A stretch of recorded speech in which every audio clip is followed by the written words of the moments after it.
Imagine lying flat on your back in a small wooden rowboat, the sea lapping just inches from your face, watching the cave ceiling slide past overhead, so close you could almost reach up and touch it. Then, in an instant, darkness, a single heartbeat of nothing, and then light. Not sunlight exactly, but something stranger and more beautiful.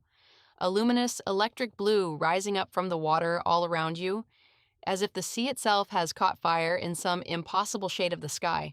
You are inside one of the most extraordinary natural phenomena on Earth, a place that Roman emperors kept as their personal secret, that local fishermen feared for centuries as a gateway to the underworld, and that has made travelers fall speechless for 200 years. This is the Blue Grotto on the island of Capri. Welcome to Walking Tour of Italy, a podcast dedicated to bringing you a new adventure somewhere in Italy with every episode.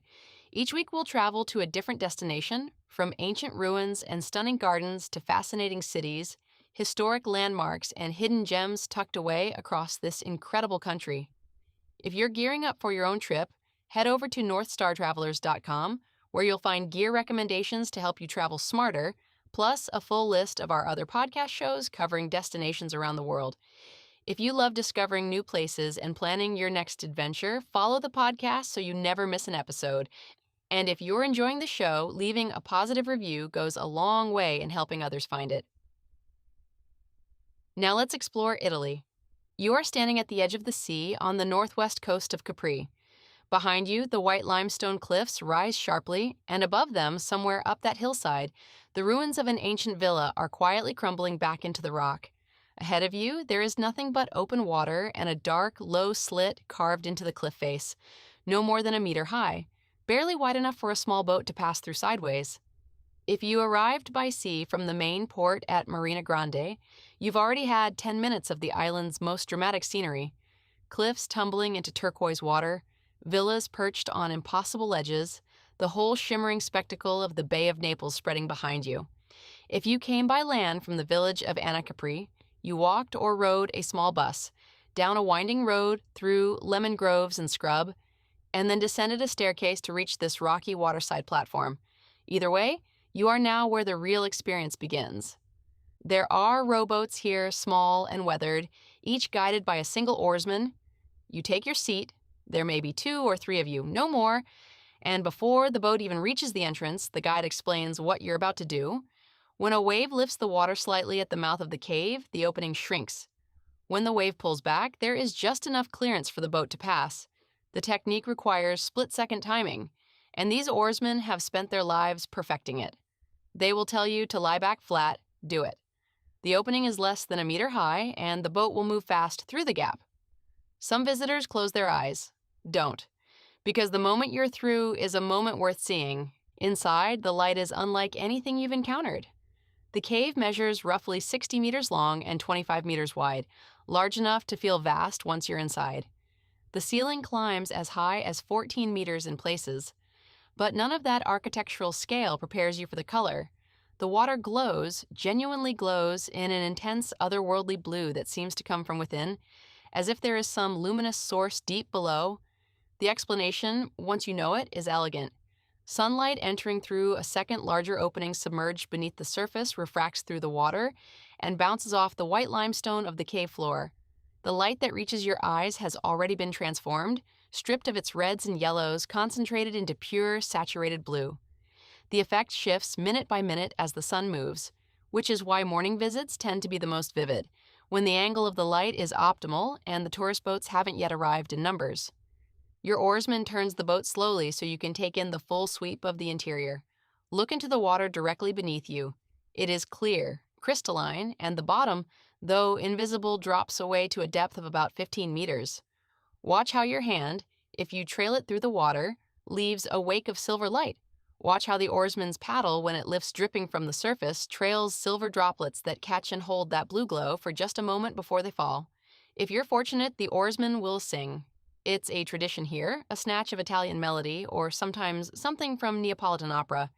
And inside this cave, the acoustics are astonishing, the voice ringing off the limestone walls and water in a way that makes even an ordinary voice sound remarkable. The cave has not always been a place of wonder. For most of its long history, it was a place of dread. The local fishermen of Capri knew it well. They called it the Grottola after the land above, but they stayed away. The stories said it was haunted. Spirits lived here, demons, creatures from beneath the sea. A fisherman who entered would not come back. This was superstition built on something real. The strange light, the enclosed darkness, the way the water moved in colors no one could explain. For centuries, the cave sat largely untouched, its extraordinary beauty locked away behind fear. But there is a deeper history still. Long before the fishermen, long before the fear, this place was known to the Romans, and not feared at all. During the reign of the Emperor Tiberius, who governed Rome from the island of Capri between the years 14 and 37 of the Common Era, the Blue Grotto was transformed into what the Romans called a nymphaeum, a sacred space dedicated to the nymphs of the sea, decorated with statues of gods, used as a kind of private ceremonial bath. Tiberius made Capri his home for the last years of his reign, ruling the empire from here while leaving Rome to manage itself. He built 12 villas across the island. Directly above this cave stood one of them, the Grottola Villa, and Tiberius himself almost certainly swam in these glowing waters. Imagine that for a moment. The most powerful man in the known world, floating in this electric blue light, surrounded by marble statues of Neptune and Triton, gleaming beneath the surface. Those statues are not imaginary. During underwater excavations in the 1960s, divers recovered 3 ancient Roman statues from the cave floor, figures of sea gods, including representations of Neptune and Triton. A later survey in 2009 revealed 7 additional statue bases still resting on the bottom, and recent archaeological work has continued to find evidence of Roman construction inside the cave, including a worked stone platform that once served as an internal landing place. The statues that were recovered are now displayed at museums on the island, some at the Casa Rosa in Capri, and others at the Charterhouse Museum. If you have the chance to visit them after your time in the cave, the connection between what you saw glowing beneath you and those ancient marble figures is striking. After the fall of the Roman Empire, the cave slipped back into darkness, quite literally. Its ancient name was forgotten, its statues sank beneath the silt, and the stories of haunting grew. This continued for more than 1,000 years until the morning of April 18, 1826, when a German writer named August Kopisch and a painter Ernst Fries were brought here by a local fisherman named Angelo Ferraro. The fisherman knew the cave, as locals did, but was willing to guide these curious foreigners inside. What Kopisch and Fries found left them stunned. Kopisch wrote about it, vividly, lyrically, with the enthusiasm of someone who had just discovered something the rest of the world needed to know. He gave the cave its modern name, the Blue Grotto. Within years, his account had circulated across Europe, and what had been a closely guarded local secret became one of the most talked about sites in all of Italy. Your boat drifts slowly toward the back of the cave, where the walls narrow and 3 smaller passages branch off into darkness. This chamber is known as the Room of Names, named for the centuries of signatures left by visitors scratched and painted onto the walls. Some of these go back to the early 19th century, the first wave of tourists who came after Kopisch's famous description. You probably won't be able to read them in the blue half-light, but knowing they're there adds something to the atmosphere. A palimpsest of wonder, layer on layer, reaching back toward those Roman emperors who swam here 2,000 years ago. A practical note worth keeping in mind, the cave is entirely subject to the sea. On days when the wind picks up and the swell rises, the entrance closes, not metaphorically but physically. The gap that allows boats to pass through disappears. The Blue Grotto can close and reopen multiple times in a single day depending on conditions, and there are days when it simply does not open at all. Check conditions before you commit to the journey out here. If the sea is calm and the morning is early, you are in exactly the right place. The light is best before noon, the crowds thinnest before 10 in the morning, and the wait for a rowboat, which can stretch to an hour or more in high season, is manageable at the start of the day. The boat turns back toward the entrance now, the narrow strip of daylight ahead of you intensifying as you approach. You lie back again, the cave ceiling slides past, and then the world opens up. Sunlight, sea breeze, the whole dazzling panorama of the Bay of Naples snapping back into view. For a moment, the light seems almost harsh. Your eyes need a beat to readjust. And then, gradually, the ordinary world reasserts itself. The cliffs, the boats, the sound of other visitors waiting at the water's edge. Before you leave the area, take a moment to look up at the cliffs above the cave entrance. Somewhere up there, the ruined walls of the old Grotto villa are still visible if you know where to look. Higher still, on the ridge above Capri, you can just make out the outline of another ancient structure, the remains of a watchtower that predates even the Romans. This stretch of coastline has been inhabited, watched, fought over, and worshipped for 3,000 years. The cave beneath you is simply the most spectacular surviving remnant of all of that. What you carry away from the Blue Grotto is not easy to name. It is not just the color, extraordinary as that is. It is the combination, the smallness of the boat, the narrowness of the entrance, the darkness for that one held breath, and then the light opening around you like a secret being shared. It is ancient and immediate at once. Tiberius floated here. Medieval sailors feared it.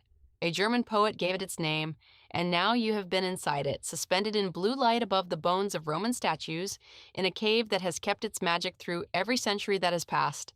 That kind of continuity is rare. Hold it for a moment before the day moves on. When you're ready for something to eat, the village of Capri is a short ride up the hill and offers some excellent options. Il Riccio is the closest fine dining to the cave itself. Perched on the cliffs just above the entrance, it holds a Michelin star and specializes in the freshest local seafood, with a legendary dessert room that's worth saving room for.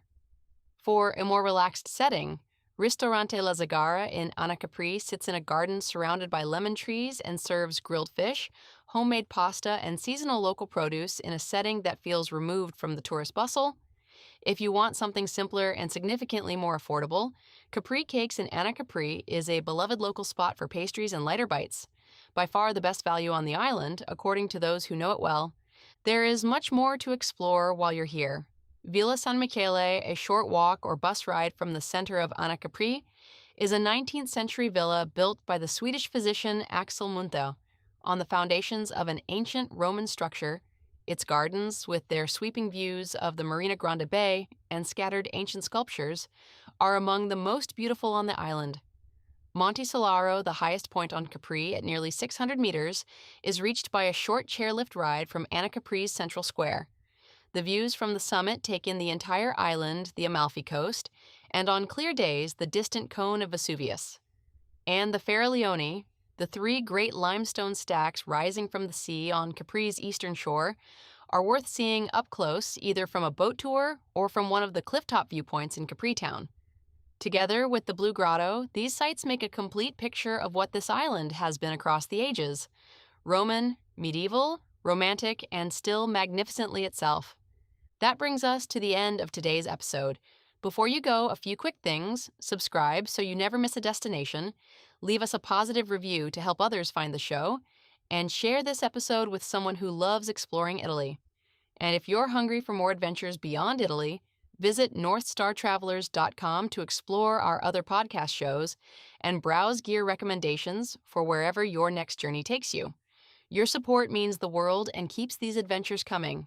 Thanks for joining us, and we'll see you on the next walk.